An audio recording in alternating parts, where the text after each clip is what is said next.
ನಮಸ್ತೆ ವೀಕ್ಷಕರೇ, ನಿತ್ಯ ಜ್ಯೋತಿರ ವಾಸ್ತು ಭವಿಷ್ಯ ವಿಶೇಷ ನೇರಪ್ರಸಾರ ಕಾರ್ಯಕ್ರಮಕ್ಕೆ ಸ್ವಾಗತ.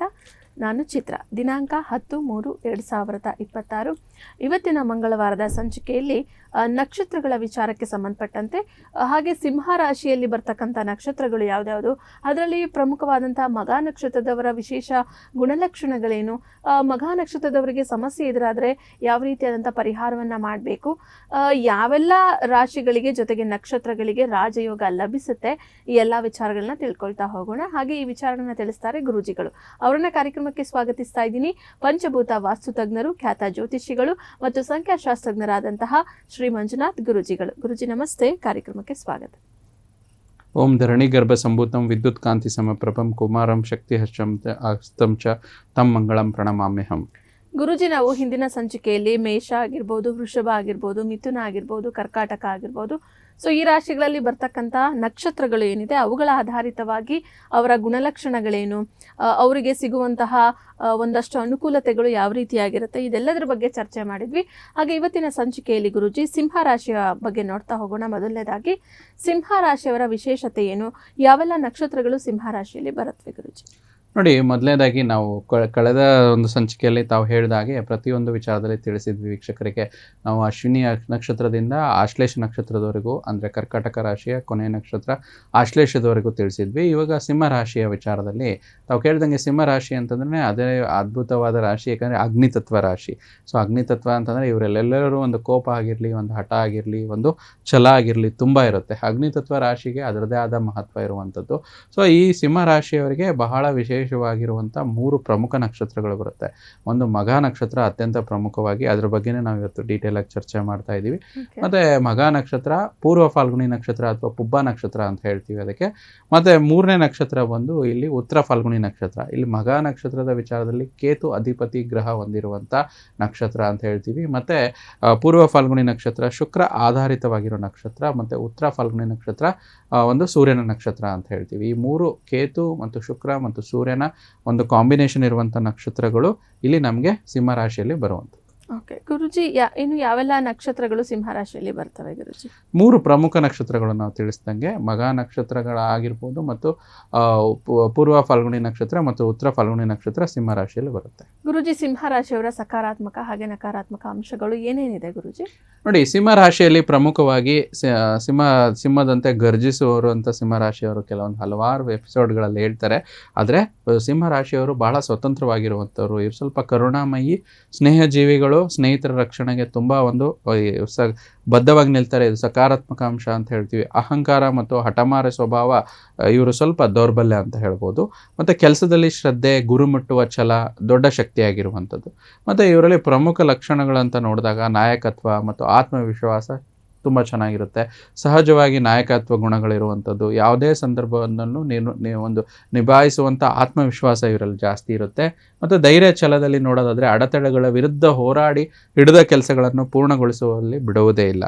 ಮತ್ತು ಉದಾರತೆ, ಕಾಳಜಿ ಇವರಲ್ಲಿ ಜಾಸ್ತಿ ಇರುತ್ತೆ. ಸ್ನೇಹಿತರು ಮತ್ತು ಕುಟುಂಬದ ಮೇಲೆ ಒಂದು ಅಪಾರವಾದ ಕಾಳಜಿ ಜಾಸ್ತಿ ಇರುತ್ತೆ. ಸ್ವಭಾವದಲ್ಲಿ ಎಷ್ಟೇ ಇದ್ದಿದ್ರೂ ಕೂಡ ಒಂದು ಎಮೋಷ್ನಲ್ ಪರ್ಸನ್, ಕರುಣಾಮಯಿಗಳು, ಒಂದು ಇನ್ನೊಬ್ಬರ ಬಗ್ಗೆ ಒಂದು ತುಂಬ ಕರುಣೆ ಹೊಂದಿರ್ತಾರೆ. ಮತ್ತು ಸ್ವತಂತ್ರ ಮನೋಭಾವನೆ, ಅಂದರೆ ಇವ್ರು ಏನಿದ್ರು ಆದೇಶಗಳನ್ನು ಅಷ್ಟೊಂದು ಇಷ್ಟಪಡೋದಿಲ್ಲ.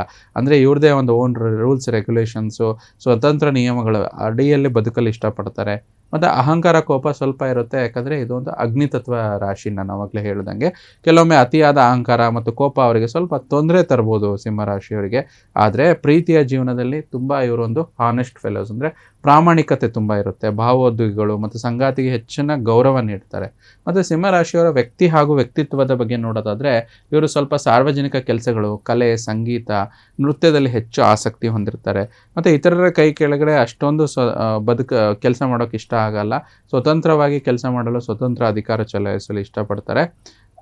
ಇವರಿಗೆ ಅತ್ಯಂತ ಶುಭ ಗ್ರಹಗಳು ನಾವು ತುಂಬ ಬುಧ ಅಂತ ಹೇಳ್ತೀವಿ, ಚಂದ್ರ ಅಂತ ಹೇಳ್ತೀವಿ, ಗುರು ಅಂತ ಹೇಳ್ತೀವಿ.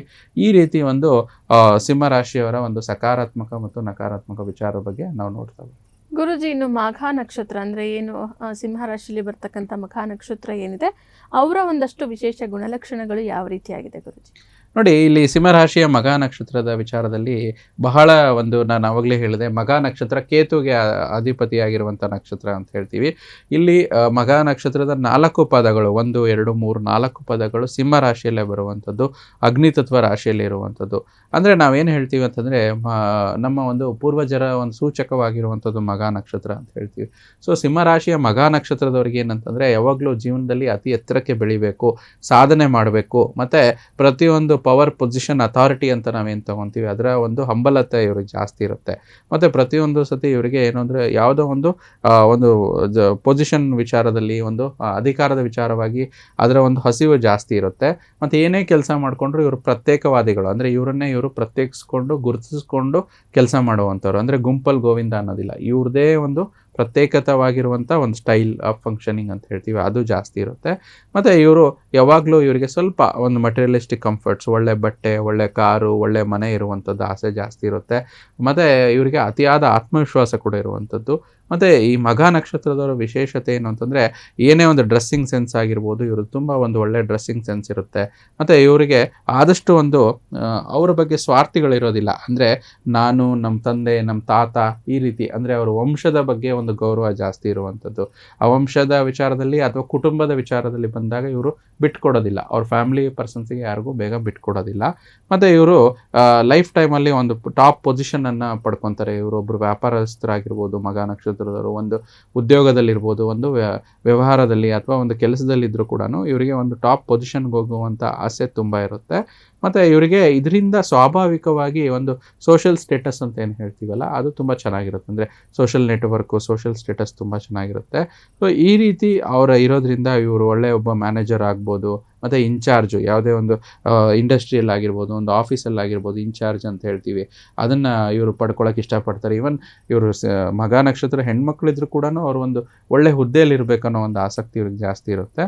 ಮತ್ತು ಯಾವಾಗಲೂ ಮಗ ನಕ್ಷತ್ರದವರಿಗೆ 24/7 ಅವರ ಒಂದು ವಂಶದ ಬಗ್ಗೆ, ಅವರ ಒಂದು ಕುಟುಂಬದ ಬಗ್ಗೆ ಯೋಚನೆ ಇರುತ್ತೆ. ಕೆಲವೊಬ್ರು ಏನಾಗಿರುತ್ತೆ ಅಂದರೆ ನಾನು ಅನ್ನೋ ಒಂದು ಬಿಟ್ಟು ಇವರು ತುಂಬ ಮನೆ ಬಗ್ಗೆ, ನಮ್ಮದು, ನಮ್ಮ ಫ್ಯಾಮ್ಲಿ ಈ ರೀತಿ ಅಂತ ಹೇಳ್ತೀವಿ. ಮತ್ತು ಇವ್ರಿಗೆ ಯಾವಾಗಲೂ ಒಂದು ರಾಯಲಿಟಿ, ಅಂದರೆ ಇವ್ರದ್ದೇ ಒಂದು ಏನಂತ ಹೇಳ್ತೀವಿ, ಸ್ವಯಂ ಆಗಿರುವಂಥ ಒಂದು ಅಹಂ ಅನ್ಬೋದು, ಅಥವಾ ಸ್ವಯಂ ಆಗಿರುವಂಥ ಕುಟುಂಬದ ಬಗ್ಗೆ ಒಂದು ಇದಿರುತ್ತೆ. ಮತ್ತು ಪ್ರತಿಯೊಂದು ವಿಚಾರದಲ್ಲಿ ಯಾವುದೇ ಒಂದನ್ನು ಯಾವುದು ಅಷ್ಟೊಂದು ಬೇಗ ಬಿಟ್ಕೊಡೋದಿಲ್ಲ.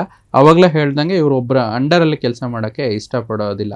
ಇವರು ಒಂದು ಅಡ್ಮಿನ್ ಜಾಬು, ಒಂದು ಸಿವಿಲ್ ಸರ್ವಿಸಸ್ ಅಂತ ಹೇಳ್ತೀವಿ, ಅಥವಾ ಈ ಸುಮಾರು ರಾಜಕಾರಣಿ, ಈ ಒಂದು ಮಗ ನಕ್ಷತ್ರದವರು ರಾಜಕಾರಣದಲ್ಲಿ ಹೆಚ್ಚಾಗಿ ಮಿಂಚುವಂಥದ್ದು ಈ ರೀತಿ. ಮತ್ತು ಕುಟುಂಬದಿಂದ ನಡೆದುಕೊಂಡು ಬಂದಿರುವಂಥ ಏನು ಪದ್ಧತಿ, ಅಂದರೆ ಈಗ ಉದಾಹರಣೆಗೆ ಒಂದು ಹೋಟೆಲ್ ಬಿಸ್ನೆಸ್ ಆಗಿರ್ಬೋದು, ಒಂದು ಬಟ್ಟೆ ಅಂಗಡಿ ಆಗಿರ್ಬೋದು, ಅವ್ರ ಕುಟುಂಬದ ಏನು ಪೂರ್ವಜರಿಂದ ಏನು ನಡೆಸ್ಕೊಂಬಂದಿರ್ತಾರೋ ಅದನ್ನು ಇವರು ಕಂಟಿನ್ಯೂ ಮಾಡೋಕ್ಕೆ ಇಷ್ಟಪಡ್ತಾರೆ. ಈ ರೀತಿ ಒಂದು ಮಗ ನಕ್ಷತ್ರದವ್ರದ್ದು ಒಂದು ಸಕಾರಾತ್ಮಕ ಅಂಶಗಳಾಗಿರುವಂಥದ್ದು. ಗುರುಜಿ, ಇನ್ನು ಮುಂದುವರೆದು ಮಗ ನಕ್ಷತ್ರದವರ ಒಂದು ವಿಚಾರವಾಗಿ ಏನಾದರೂ ಪರಿಹಾರಗಳು ಮಾಡ್ಕೊಳ್ಬೇಕಾ? ಅದು ಯಾವ ರೀತಿಯಾಗಿ ಗುರುಜಿ? ನೋಡಿ, ಇದೆಲ್ಲ ಸಕಾರಾತ್ಮಕ ವಿಚಾರಗಳು. ಪರಿಹಾರಗಳ ಮುಖೇನ ನಾನು ಹೇಳೋದಕ್ಕಿಂತ ಮುಂಚೆ ಸ್ವಲ್ಪ ನಕಾರಾತ್ಮಕ ಏನು ಅಂತಂದರೆ ಇವರು ಯಾವಾಗಲೂ ಸ್ವಲ್ಪ ಯಾರದೇ ಮಾತು ಕೇಳೋದಿಲ್ಲ, ಹಠ ಕೋಪ ಜಾಸ್ತಿ ಇರುತ್ತೆ. ಅದರಿಂದ ಸ್ವಲ್ಪ ಯಾವುದೇ ಒಂದು ವ್ಯವಸ್ಥೆ ವಿರುದ್ಧ ಹೋರಾಟ ಮಾಡುವಂಥದ್ದು, ವ್ಯವಸ್ಥೆ ವಿರುದ್ಧ ಸಿಡಿದು ಮಾತಾಡುವಂಥದ್ದು ಆಗಿರುತ್ತೆ. ಅದರಿಂದ ಸ್ವಲ್ಪ ನಿಷ್ಠುರತೆ ಕಟ್ಕೊತಾರೆ. ಸೊ ಅದು ಕೂಡ ಒಂದು ನೆಗೆಟಿವ್ ಅಂತ ಹೇಳ್ಬೋದು. ಅದ್ರ ಜೊತೆನಲ್ಲಿ ನಾವು ಪರಿಹಾರ ಅಂತಂದರೆ ಏನಾಗುತ್ತೆ, ಇದರ ಒಂದು ಅಧಿಪತಿ ಗ್ರಹ ಯಾವುದು, ಈ ಮಗ ನಕ್ಷತ್ರಕ್ಕೆ ಆಳ್ತಿರುವಂಥ ಗ್ರಹ ಕೇತು, ನವಗ್ರಹದಲ್ಲಿ ಕೇತು ಅಂತ ಹೇಳ್ತೀವಿ. ಸೊ ಕೇತುಗೆ ಸಂಬಂಧಪಟ್ಟಂಥ ಪರಿಹಾರಗಳು ಮಗ ನಕ್ಷತ್ರದವ್ರು ಮಾಡಿಕೊಂಡ್ರೆ ತುಂಬ ಒಳ್ಳೆಯದಾಗುತ್ತೆ. ನಾವು ಹಲವಾರು ಕಾರ್ಯಕ್ರಮದಲ್ಲಿ ನಮ್ಮ ವೀಕ್ಷಕರಿಗೆ ಹೇಳಿದ್ದೀವಿ, ಅಂದರೆ ಕೇತುಗೆ ಅಧಿಪತಿ ಗ್ರಹ ಗಣಪತಿ ಅಂತ ಹೇಳ್ತೀವಿ.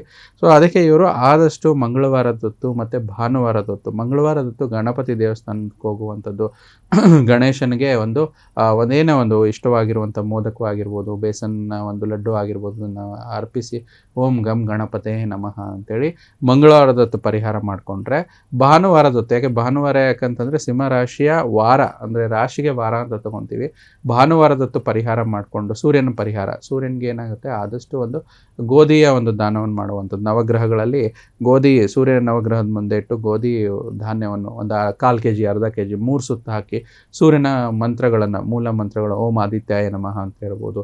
ಅಥವಾ ಇವರಿಗೆ ಮಗ ನಕ್ಷತ್ರದವರಿಗೆ ಪರಿಹಾರ ಭಾಗ, ಕೆಲವೊಂದು ಎಲ್ಲನೂ ಪರಿಹಾರ ಅಲ್ದಿರ ಅವ್ರ ಜೀವನ ಶೈಲಿಯಲ್ಲೇ ಸ್ವಲ್ಪ ಬದಲಾವಣೆ ಮಾಡ್ಕೊಳ್ಳುವಂಥದ್ದು. ಅಂದರೆ ಸೂರ್ಯೋದಯದಕ್ಕಿಂತ ಮುಂಚೆ ಬೇಗ ಎದ್ದೇಳುವಂಥದ್ದು, ಸೂರ್ಯ ನಮಸ್ಕಾರ ಮಾಡುವಂಥದ್ದು.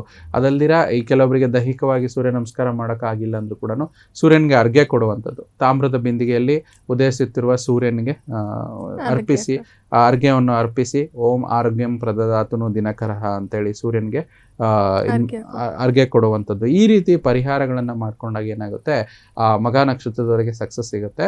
ಉದಾಹರಣೆಗೆ ಒಂದೊಂದು ನಕ್ಷತ್ರಕ್ಕೆ ಸ್ವಲ್ಪ ಸಕ್ಸಸ್ ಏಜ್ ಅಂತ ತಗೊತೀವಿ. ಈ ಮಗ ನಕ್ಷತ್ರದವರಿಗೆ 16ನೇ ವಯಸ್ಸುವರೆಗೂ ಸ್ವಲ್ಪ ನಿಧಾನ ಇರುತ್ತೆ. 16 ವಯಸ್ಸಾದ ನಂತರ ತುಂಬ ಚೆನ್ನಾಗಾಗುತ್ತೆ. ಉಳಿದಿರೋದು ಏನು ನೆಗೆಟಿವ್ಸ್ ಇದೇನೋ ಅದಕ್ಕೆ ಈ ಪರಿಹಾರಗಳು ಮಾಡಿಕೊಂಡ್ರೆ ಮಗ ನಕ್ಷತ್ರದವರಿಗೆ, ಸಿಂಹರಾಶಿಯವರಿಗೆ ತುಂಬ ಒಳ್ಳೆಯದಾಗುತ್ತೆ. ಗುರೂಜಿ, ಇಷ್ಟೊತ್ತು ಕೂಡ ನಮ್ಮ ಜೊತೆ ಇದ್ದು ಸಿಂಹರಾಶಿಯ ವಿಶೇಷ ಗುಣಲಕ್ಷಣಗಳು, ಅವರ ಒಂದು ಸಕಾರಾತ್ಮಕ ನಕಾರಾತ್ಮಕ ಅಂಶಗಳ ಜೊತೆ ಸಿಂಹರಾಶಿಯಲ್ಲಿ ಬರ್ತಕ್ಕಂಥ ಮಗ ನಕ್ಷತ್ರದವರಿಗೆ ಸಮಸ್ಯೆ ಏನು ಬಂದರೂ ಅದಕ್ಕೆ ಹೇಗೆ ಪರಿಹಾರ ಮಾಡ್ಕೊಳ್ಬೇಕು ಅಂತ ಹೇಳಿ ಕೂಡ ಎಲ್ಲ ವಿಚಾರಗಳನ್ನ ತಿಳಿಸ್ಕೊಟ್ಟಿದ್ದೀರಾ ಗುರೂಜಿ. ಧನ್ಯವಾದಗಳು. ಸರ್ವೇ ಜನೋ ಸುಖಿನೋ ಭವಂತು, ಸಮಸ್ತ ಸನ್ಮಂಗಳಾನಿ ಭವಂತು. ವೀಕ್ಷಕರೇ, ಇವತ್ತಿನ ಈ ಸಂಚಿಕೆಯನ್ನು ಇಲ್ಲಿಗೆ ಮುಗಿಸ್ತಾ ಇದ್ದೀವಿ. ಮತ್ತೊಂದು ಸಂಚಿಕೆಯಲ್ಲಿ ಭೇಟಿಯಾಗೋಣ. ನೋಡ್ತಾ ಇದ್ದೀವಿ ಪ್ರಗತಿ ಟಿವಿ, ಇದು ನಿಮ್ಮಿಂದ ನಿಮಗಾಗಿ.